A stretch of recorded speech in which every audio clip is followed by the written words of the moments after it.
Subscribe our channel for more videos.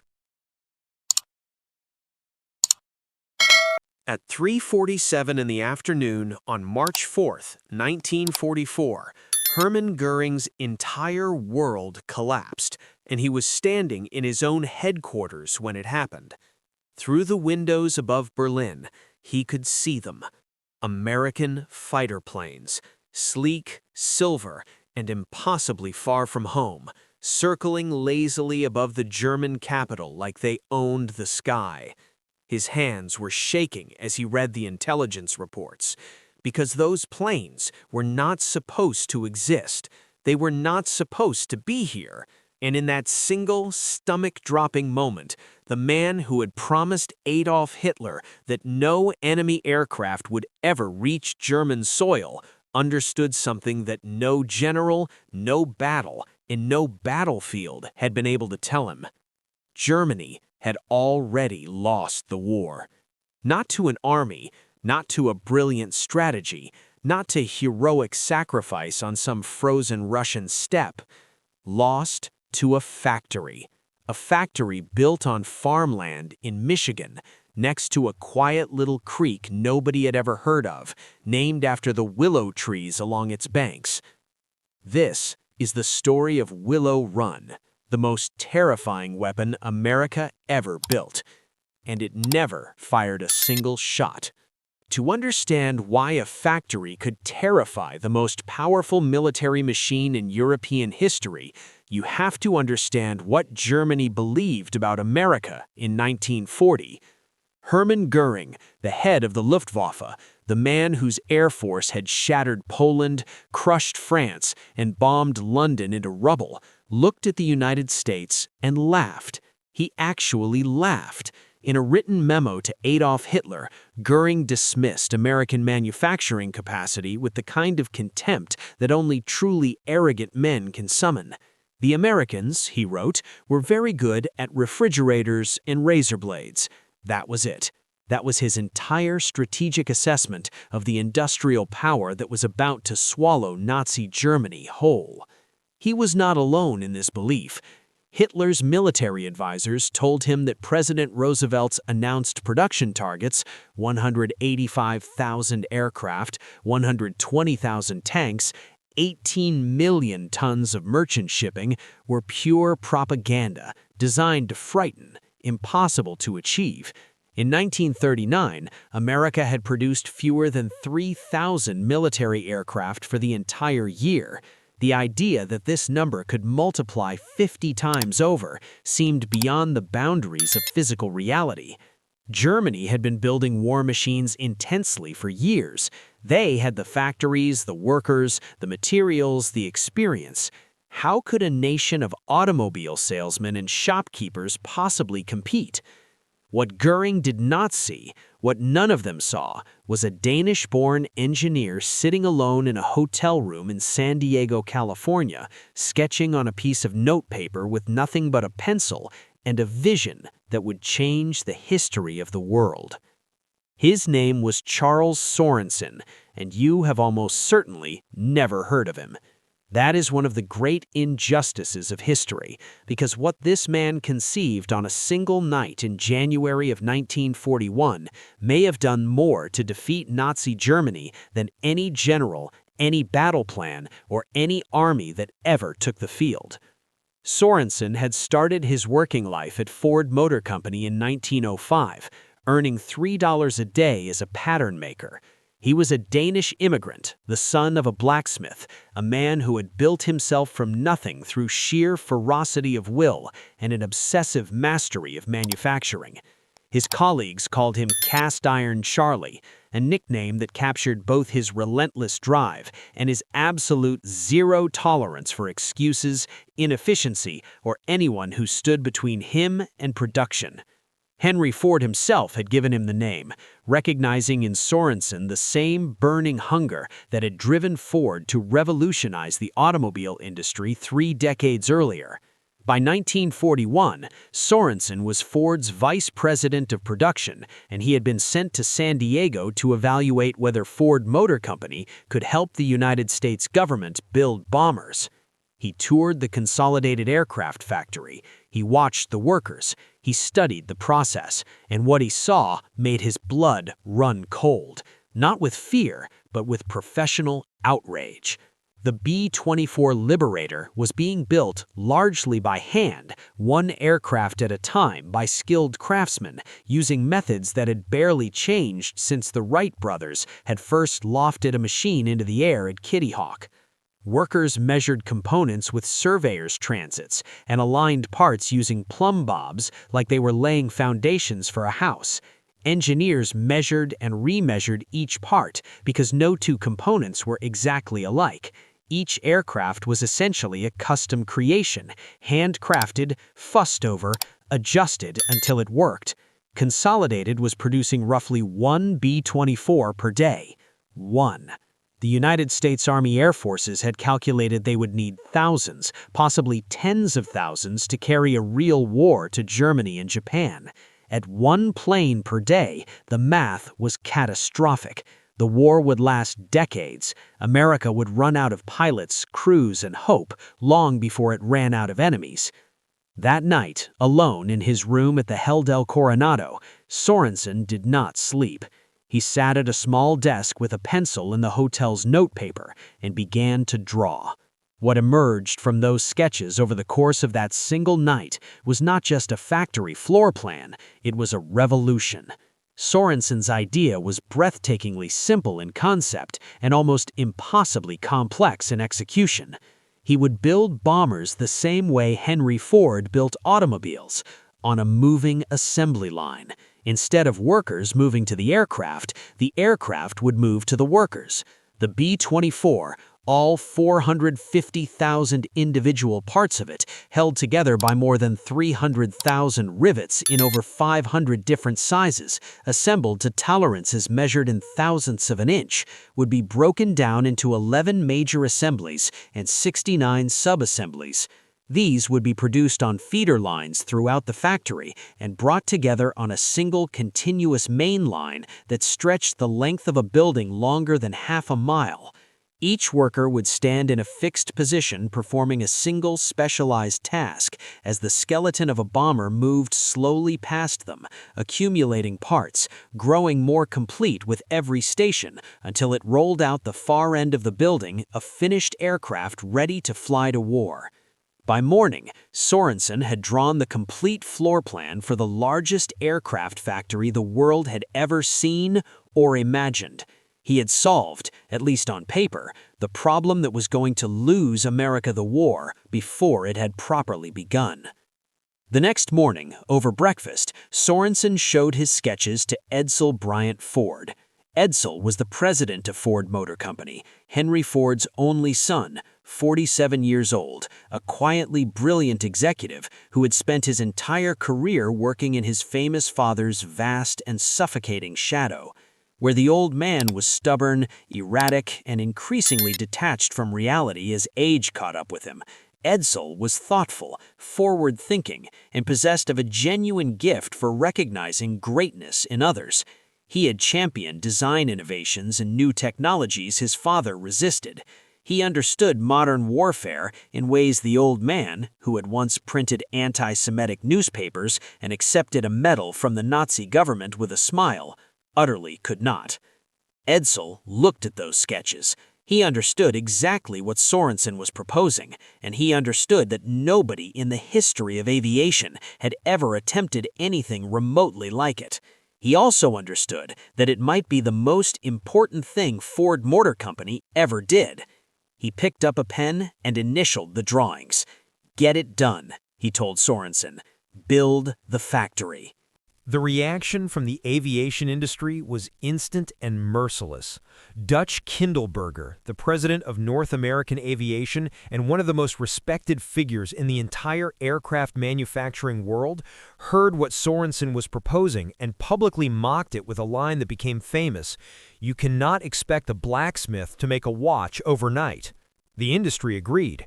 Aircraft manufacturing was not automobile manufacturing. The tolerances were different. The materials were different. The stakes were catastrophically different.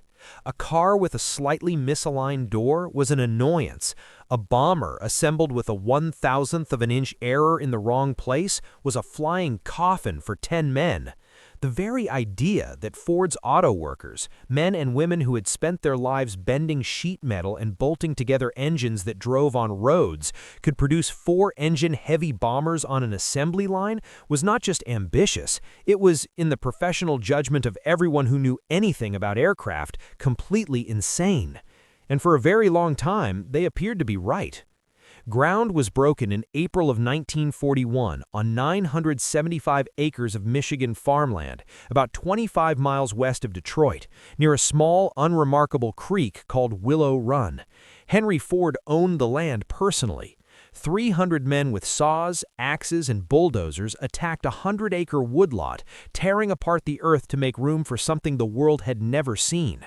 The architect was Albert Kahn, a German Jewish immigrant who had designed Ford Factory since 1903, who had built the Rouge River plant and the Highland Park facility, who had spent decades pushing the boundaries of what industrial architecture could achieve. When Kahn saw the completed plans for Willow Run, he was a man who had literally built the modern factory. He called it the most enormous room in the history of man. The numbers were staggering beyond anything that had ever been attempted. The main building measured more than 3,200 feet long, well over half a mile, and 1,280 feet wide at its broadest point. The structure enclosed 3.5 million square feet of floor space under a single roof. If you stood at one end, you genuinely could not see the other end clearly. The distance and the industrial haze swallowed it whole. Construction cost $47 million. The United States government contributed $200 million to the overall project. An adjacent airport was built alongside the factory so that finished bombers could taxi directly from the assembly line to the runway for their first flights. The main plant was formally dedicated on October 22, 1941. The last concrete for the adjacent Mile Square Airport was poured on December 4, 1941. 3 days later, Japanese aircraft attacked Pearl Harbor, and the urgent became desperate, and the desperate became existential. Charles Lindbergh visited Willow Run in those early days and recorded his impressions in his personal journal. Lindbergh, who had made the first solo transatlantic flight in 1927, who had seen more of the world's machines and factories than almost any living man, called it a Grand Canyon of the mechanized world. Overhead cranes moved along tracks running the entire length of the ceiling. Conveyors and moving platforms transported components and subassemblies. The bomber skeletons moved slowly along the line, growing larger and more complex with every passing station.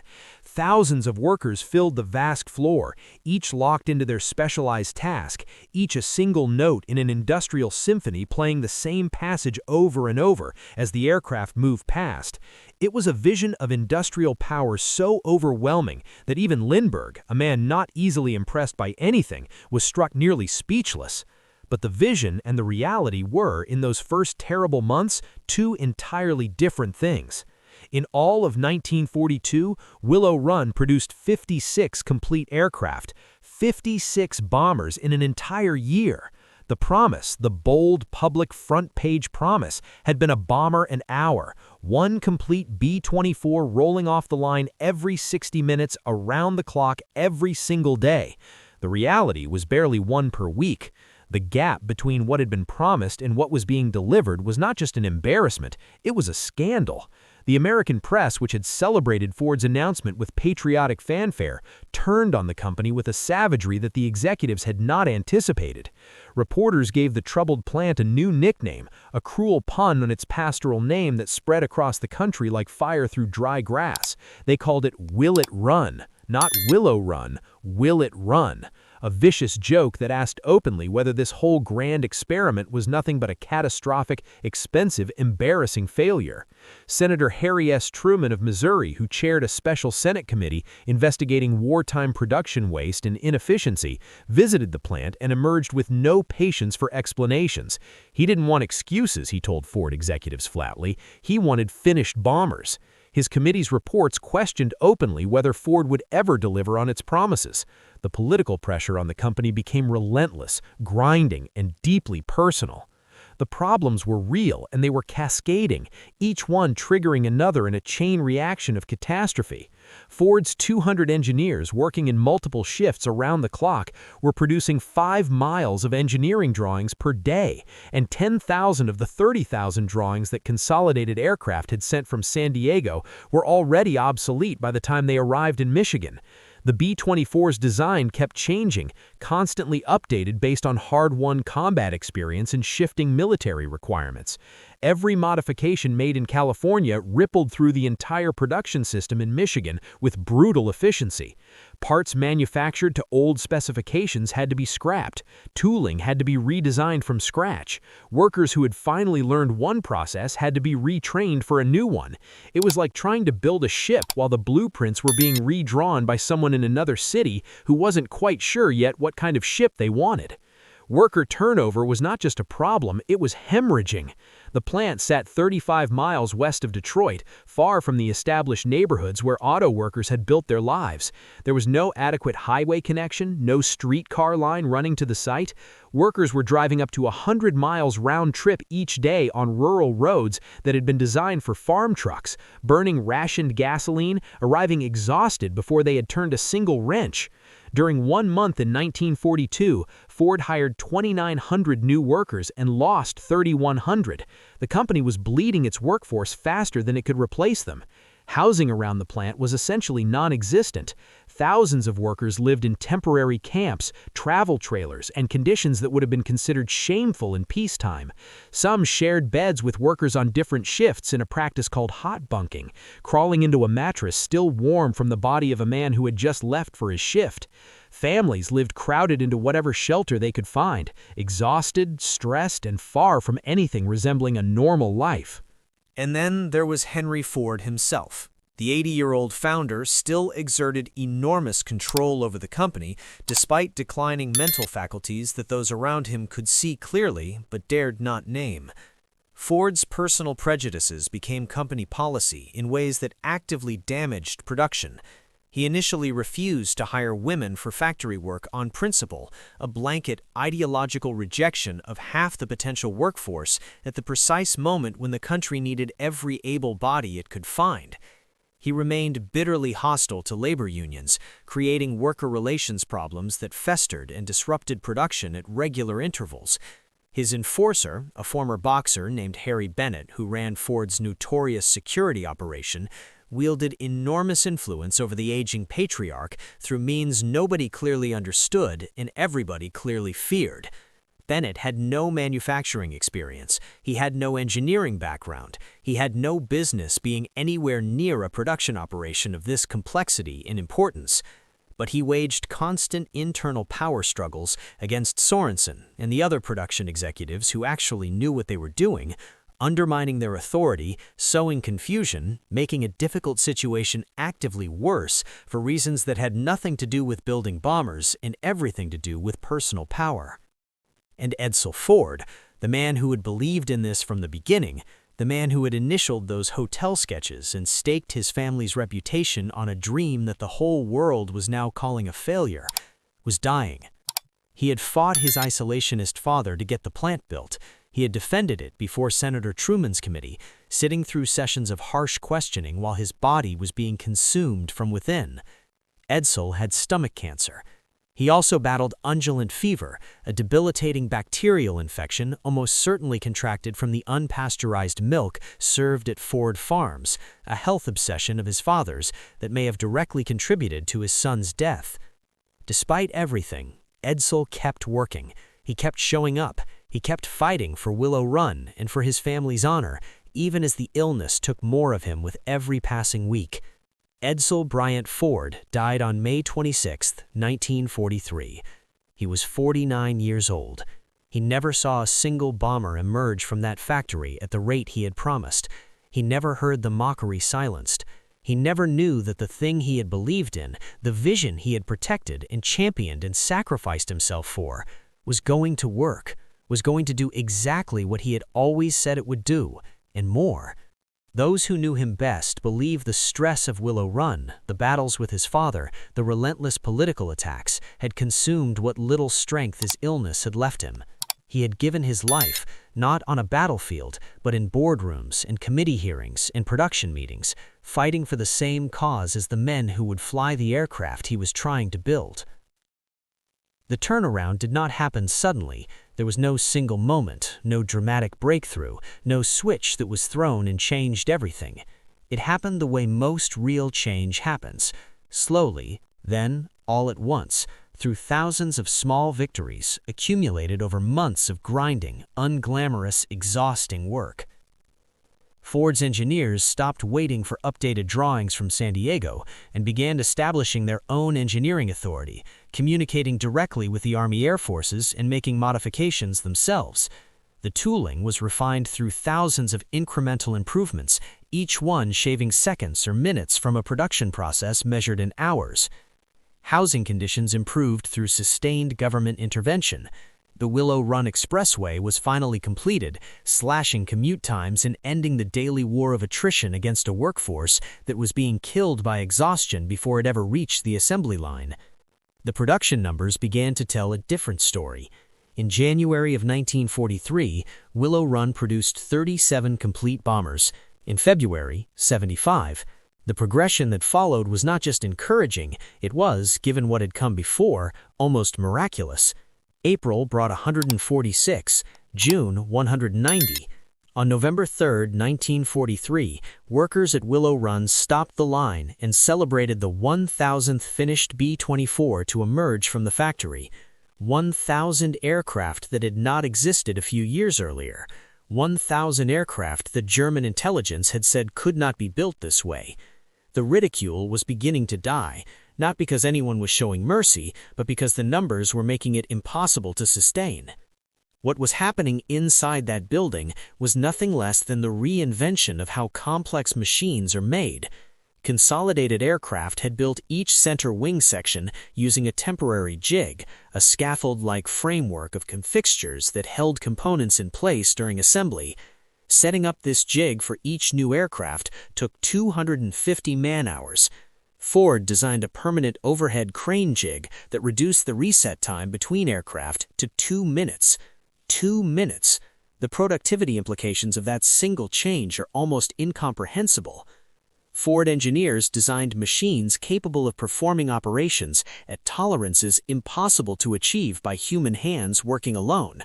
One machine performed 42 separate precision operations to an accuracy of 2/10,000ths of an inch in just 17 minutes. 17 minutes! Parts that Consolidated measured, adjusted, and fitted individually by hand were mass-produced at Willow Run to specifications so exacting that they were interchangeable without any adjustment whatsoever. This was the automotive principle that Henry Ford had pioneered decades earlier, the standardized interchangeable part, finally, enforceably applied to the most complex flying machine in the world. Parts and subassemblies flowed into Willow Run from nearly 1,000 Ford factories and independent suppliers scattered across the country, converging in the main plant in a logistics operation of staggering complexity that had to function with the precision of a Swiss watch.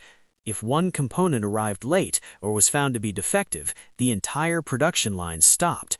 Every delay was measured not in inconvenience, but in bombers that didn't exist, in missions that weren't flown, in battles that might be lost, in men who might die because a machine wasn't there to support them. The pressure was total and constant and did not for a single day relent. By April of 1944, Willow Run was producing 453 aircraft in 468 working hours. Sorensen's dream, the dream the whole country had mocked for 2 years, had become reality. On April 24th through the 26th of that year, 100 completed B-24 Liberators flew away from Willow Run Airport in just 3 days. 100 aircraft in 72 hours. The Army Air Forces sent an extraordinary communication to Ford. They were told to slow down. "We have no place to park them," the military explained. "The losses in combat have not been what we expected." America was building bombers faster than Germany could shoot them down. It was a problem no one, not Sorensen, not Edsel, not any planner or general or senator, had ever anticipated having. The blacksmith, it turned out, could not only make a watch, he could fill every pocket in Germany before the enemy even understood what was happening. But Sorensen himself was gone. Harry Bennett had executed his final power play after Edsel's death, and Sorensen, the man who conceived Willow Run, who believed in it when every expert in America said it was impossible, who had fought for it for 2 years of humiliation and political assault, was forced out of Ford Motor Company in early 1944. He left just as the production miracle he had designed finally achieved its full, impossible magnificence. He sat outside and watched from a distance as the assembly line he had dreamed into existence changed the course of the war. History has an extraordinary talent for denying its heroes the satisfaction of their triumphs. At its absolute peak, 42,000 workers labored inside Willow Run across 3 shifts running continuously around the clock. Among them, making up approximately a third of the total workforce, were roughly 12,000 women. They earned 85 cents per hour, the same wage as men performing identical work, a standard of pay equality that was extraordinary for its era and utterly unremarkable to the foreman who just needed the bombers built. These women operated rivet guns and drill presses and welding torches. They read blueprints and measured tolerances to thousandths of an inch. They performed work that required a combination of physical strength, precision, and sustained concentration that no one had been willing to credit them with possessing, right up until the moment they were doing it flawlessly. Men who had resisted their presence at the start came, over months of working side by side, to simply see them as colleagues, because that's what they were. Among those 12,000 women was a 22-year-old widow from Science Hill in Pulaski County, Kentucky, named Rose Will Monroe. She had moved to Michigan after her husband was killed in a car accident in 1942, making her way north with her 2 young daughters in nothing but the determination to find work that would keep her family alive. She took a job as a riveter at Willow Run, one more worker among tens of thousands, anonymous by every measure that might have mattered in peacetime. Then the actor Walter Pidgeon visited the plant on a war bond promotional tour, looking for workers whose faces could put a human story on the factory's output, and someone noticed that this young woman on the assembly line was named Rose, and she was a riveter, and she was photogenic in the way that the camera simply declares some people to be. She was cast as the living, breathing, real-world face of Rosie the Riveter, the cultural icon that had come to represent every American woman who had picked up a tool and gone to work while the men were away at war. The real Rosie built the real bombers in the real factory in Michigan. She was not a symbol. She was a person, and she built aircraft that flew over Germany. Ford also hired workers of short stature, including former circus performers and sideshow workers who had spent their lives being stared at as spectacles, and gave them essential jobs that no one else could physically do. These men and women crawled inside bomber wings and fuel cells to hold backing plates and rivet in spaces so confined that a normal-sized adult could not have fit a single arm inside. They worked in near-total darkness, surrounded by sharp aluminum edges, breathing metal dust, performing precision work while contorted into positions that would have been agonizing for a few minutes, let alone an entire shift. The plant director later noted what he had witnessed in those workers with a simplicity that carries enormous weight. For the first time in their lives, he said, they were not a sideshow. They had a real job. Willow Run gave dignity to people that society had decided it had no use for, and those people built the bombers that broke the Third Reich. The government built an entire city around the plant to keep it running. Willow Village appeared on empty farmland and grew to encompass 30 dormitories for single workers, 2,500 family housing units, 1,000 trailer homes arranged in organized rows, shops, schools, police and fire stations, and recreational facilities. More than 15,000 people lived there at the peak of production, a complete small city that had not existed in any form before the war began. The Willow Run Expressway, constructed specifically to give those workers a reliable route between Detroit and the plant, became one of the nation's first true freeways, later absorbed into Interstate 94. An on-site hospital, staffed by 8 doctors, 40 nurses, and a dentist, handled over 2 million medical cases during the wartime years, treating industrial injuries and childhood illnesses with equal urgency. And through all of it, through years of heavy machinery and toxic chemicals and precision tools operating around the clock in a building that held tens of thousands of people, not a single worker fatality was recorded at Willow Run during its entire wartime operation. Not one.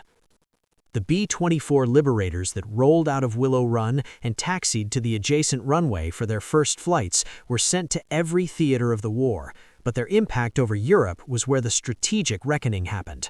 On August 1, 1943, 178 B-24 Liberators took off from airfields in Libya for Operation Tidal Wave, a mission so dangerous that the men who flew it knew before they left the ground that many of them would not come back. Their target was Ploiești, Romania, the largest oil refinery complex in Europe, producing roughly 60% of all Axis petroleum. The bombers flew 1,200 miles, much of it at treetop level to avoid radar detection, then attacked at altitudes so low that American air crewmen could look across a distance of yards and see the expressions on the faces of German anti-aircraft gunners shooting at them. The flak was so thick you could almost walk on it. Aircraft exploded, aircraft collided, aircraft struggled through walls of fire and steel and made it to the target and dropped their bombs, and then fought their way out, some of them so damaged they had no right to still be flying, running on will and the desperate knowledge of the men inside them. 53 aircraft were lost and 310 American lives were taken in a single afternoon. 5 Medals of Honor were awarded for actions during that one single mission, more than for any other single air action in the entire war. The courage that those men carried into the sky over Ploiești was something no factory could produce and no enemy could counter. It was just human beings deciding that some things are worth dying for. During Big Week in February of 1944, the 8th and 15th Air Forces launched a massive, coordinated assault on German aircraft production facilities that was designed to destroy the Luftwaffe before it could destroy the Allied air campaign. On February 24th, approximately 230 B-24 Liberators attacked the Messerschmitt fighter assembly plant at Gotha, dropping 98% of their bombs on target and leveling the facility. Aircraft that were on German production lines never made it into German cockpits. Pilots who would have flown those aircraft were instead assigned to defend factories that were being blown apart around them and were killed doing it. Big Week made the D-Day invasion, not by any single dramatic action, but by methodically bleeding the Luftwaffe of experienced pilots who could not be replaced fast enough, destroying production capacity that could not be rebuilt fast enough, and establishing the air superiority that the Allied landings on the beaches of Normandy absolutely required. Albert Speer had seen all of this coming with a clarity that Göring refused to permit himself. Speer had been appointed Reich Minister of Armaments in War Production in February of 1942, brought in precisely because German production was failing. He was an architect by training, Hitler's personal favorite, a man of genuine organizational intelligence who brought real competence to a role that had previously been occupied by men who had none. Speer told post-war interlocutors that he had studied Henry Ford's manufacturing principles, attempting to import American mass production methods into German industry, and that he had read American magazines with growing dread, seeing photographs of war plants filled with women workers who were producing weapons with an enthusiasm and efficiency that Germany's ideology would not allow it to match. Nazi doctrine held that German women belonged in the kitchen, the church, and the home. The German phrase was Küche, Kirche, Kinder, kitchen, church, children. As late as 1943, Germany was importing 50,000 Ukrainian women as household servants, rather than directing its own female population into factories. The Reich still employed 1.3 million domestic servants in September of 1944. Few German factories operated a night shift. Willow Run ran 24 hours a day, 7 days a week, and never stopped. Speer understood that this cultural rigidity was costing Germany the war and could not say so loudly enough to matter. when American heavy bombers, many of them B-24 Liberators built at Willow Run, began targeting Germany's synthetic oil production in the spring of 1944, Speer wrote to Hitler with a bluntness that was almost unprecedented in communications to the Führer. "The enemy has struck us at one of our weakest points," he warned. "If they persist, we will soon have no fuel production worth mentioning." His terror was mathematically justified. Aviation gasoline output from German synthetic fuel plants collapsed from 175,000 tons in April of 1944 to 30,000 tons by June, an 83% reduction in 8 weeks. Without aviation fuel, the Luftwaffe could not fly. Without diesel and gasoline, the panzers could not move. The war machine that had rolled across Europe and threatened to swallow the entire continent was grinding to a halt because it was running out of the fuel that fed it, and it was running out of fuel because B-24s built in Michigan were methodically destroying every facility that produced it. Speer told Hitler flatly that the oil campaign meant the end of German armaments production. By January of 1945, he reported that Allied bombing had caused 35% fewer tanks, 31% fewer aircraft, and 42% fewer trucks than German factories had planned to produce. The shortfalls were not setbacks, they were the mathematical description of a civilization consuming its own capacity to fight. The Battle of the Bulge, Germany's last great offensive gamble, launched in December of 1944 through the frozen forests of the Ardennes, demonstrated in the most brutal possible way what the oil campaign had done to the Wehrmacht. German planners had designed the offensive specifically around the capture of Allied fuel depots, because Germany's own synthetic fuel production had been so thoroughly destroyed that the tanks and trucks assembled for the attack could not be guaranteed fuel for the entire operation. When the offensive stalled and then collapsed, German armored units were literally abandoning their vehicles on roadsides because there was nothing left to run them. The Luftwaffe could not provide air cover because there was not enough aviation fuel to get German pilots off the ground. American fighter bombers destroyed German armor essentially at will. German pilots sat in their aircraft on snow-covered airfields and watched their army die below them, unable to help because the bombers that had been flying over their country for 2 years had taken away the resource that made modern war possible. It was the fulfillment of everything Albert Speer had warned and everything Göring had refused to believe. And through all of it, from the summer of 1943 to the last days of the European War, there were Göring's own people mocking him in the streets. When Allied bombers began appearing over German cities with regularity, Germans had taken to calling air raid sirens Meyer's trumpets, a savage public joke at the expense of the man who had promised the Führer that no enemy aircraft would ever reach German soil, the man who had said, "You may call me Meyer if it ever happened." His prestige disintegrated, his influence collapsed. He retreated into morphine addiction and denial, while the bombers built in Michigan continued their systematic destruction of the industrial capacity that was all that stood between Germany and defeat.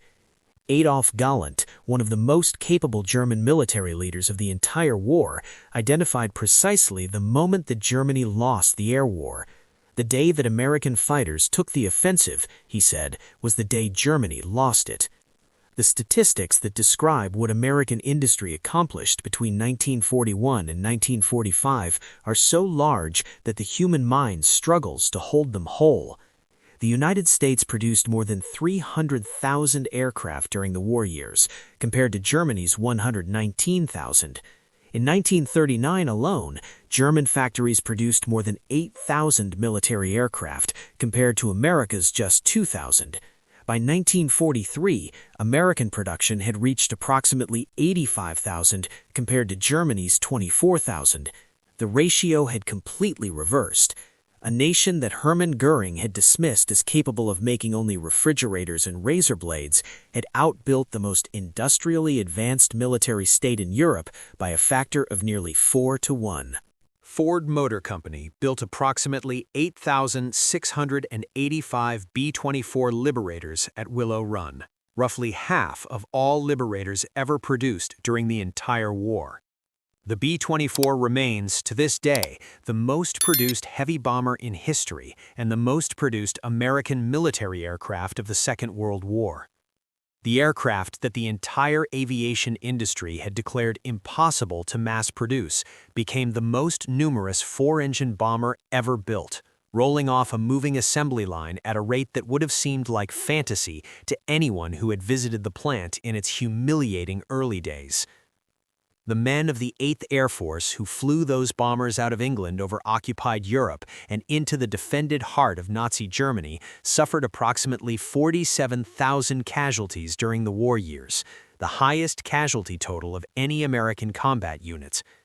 They flew their missions in aircraft built by the women and men of Willow Run, carrying the war into the sky above Germany in daylight, in formations that Göring had sworn would never appear there, paying in blood for every inch of altitude and every mile of penetration. The price of victory was paid by those crews, but the weapons they flew into battle were forged on an assembly line in Michigan by a workforce that had been told repeatedly that what they were attempting was impossible. William Knudsen, the Danish-American executive who had left General Motors to lead the government's wartime production effort, delivered what may be the most concise epitaph for American industrial warfare ever spoken. "We won," he said, "because we smothered the enemy in an avalanche of production, the like of which he had never seen and never dreamed possible." He was right. The avalanche began at Willow Run. It began with a man alone in a hotel room with a pencil and notepaper, sketching a factory that did not exist yet. It continued with a dying man initialing those sketches over breakfast, betting what remained of his life on a dream. It was built by 42,000 workers across 3 shifts, by women who had never held a rivet gun, by men who had spent their careers building automobiles, by workers who had been cast off by a society that had no use for them and who found at Willow Run that they had a real job to do and did it with a precision and dedication that broke a nation's capacity to make war. The last B-24 Liberator rolled off the Willow Run assembly line on June 28, 1945, just weeks before the war that it had helped to win finally ended. Ford chose not to purchase the plant, and the massive building went through several subsequent lives.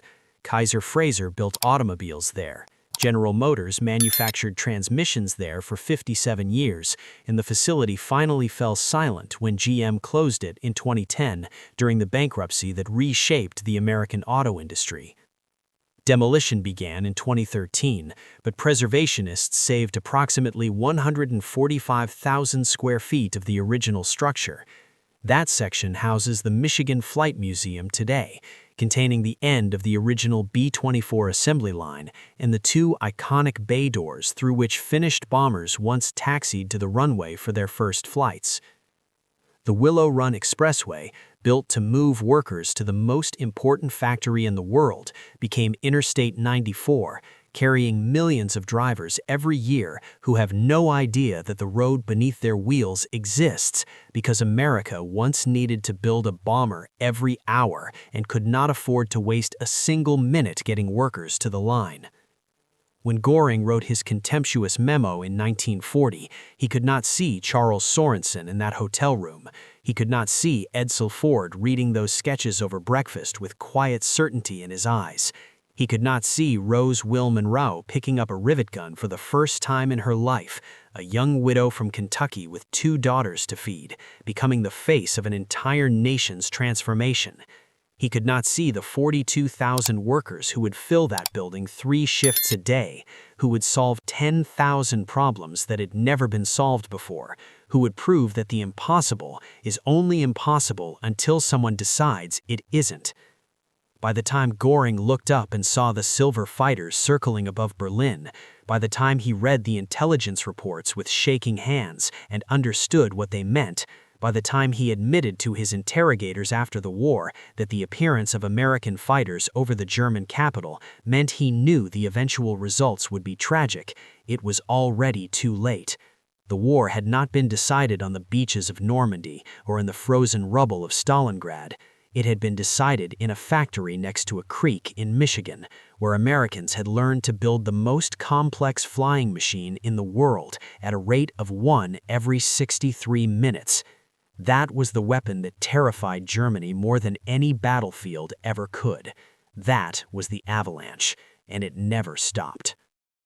If this story hit you the way it deserves to, if you found yourself thinking about Edsel Ford dying before he could see his dream vindicated, or about Rose Will Monroe picking up that rivet gun for the first time in her life, a young widow from Kentucky with 2 daughters to feed, becoming the face of an entire nation's transformation, if you found yourself thinking about the 42,000 workers who would fill that building 3 shifts a day, who would solve 10,000 problems that had never been solved before, who would prove that the impossible is only impossible until someone decides it isn't.